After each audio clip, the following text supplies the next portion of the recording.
Presiden Joko Widodo menyambut kunjungan Perdana Menteri Singapura Lee Hsien Loong di Istana Bogor 29 April 2024. Sambutan hangat keduanya berjalan dalam format Leaders Retreat, menelaah 10 tahun kerjasama yang sudah dilakukan dan hubungan yang baik kedua negara terus berlanjut. Pertemuan membahas kerjasama strategi yang ditekankan dalam pengembangan sumber daya manusia melalui keterampilan, pertukaran talenta di bidang digital, serta peningkatan kapasitas bidang kesehatan. Tak hanya itu, selama pertemuan juga membahas pembangunan IKN, perusahaan Singapura yang menunjukkan minat untuk bekerja sama investasi di IKN, termasuk di bidang transisi energi. Tadi saya dengan PM Lee telah membahas beberapa hal.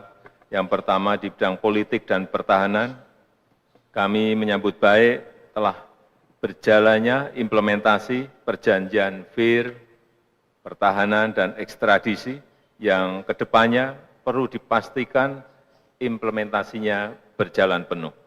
Yang kedua di bidang ekonomi, telah kita tawarkan beberapa peluang-peluang investasi, manufaktur tekstil di Kendal Industrial Park, kemudian ekonomi hijau melalui infrastruktur yang berkelanjutan dan pembangunan pusat data di Nongsa, Batam. Saya juga mengapresiasi antusiasme 29 perusahaan Singapura dalam investasi di IKN, dan saya mengharap dukungan pembangunan PLTS di IKN Nusantara. Rencana ekspor listrik ke Singapura terus didorong, termasuk investasi industri hijau pendukung. Dan terkait ketahanan pangan, kami sepakat untuk mendorong kerjasama transfer teknologi dan pertukaran iptek pengolahan pangan.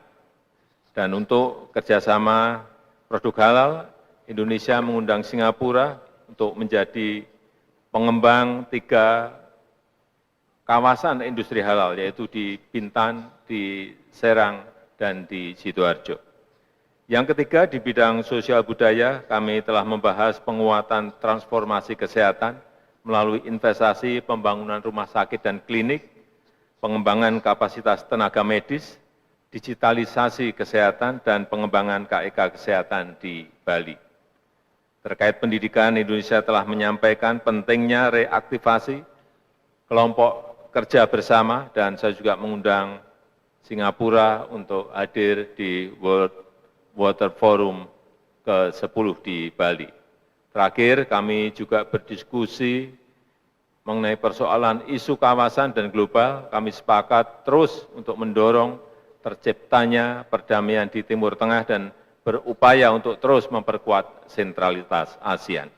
Dalam pertemuan terlihat momen berlangsung akrab dan santai. Menteri Pertahanan sekaligus Presiden terpilih periode 2024-2029 Prabowo Subianto turut mendampingi Presiden Joko Widodo. Prabowo bersama Jokowi mengobrol dengan Perdana Menteri Singapura Lee, didampingi delegasi sejumlah Menteri Singapura, termasuk Wakil Perdana Menteri Lawrence Wong yang segera melanjutkan pemerintahan Singapura pada 15 Mei. Dari Jakarta, Tim Sinpo TV melaporkan.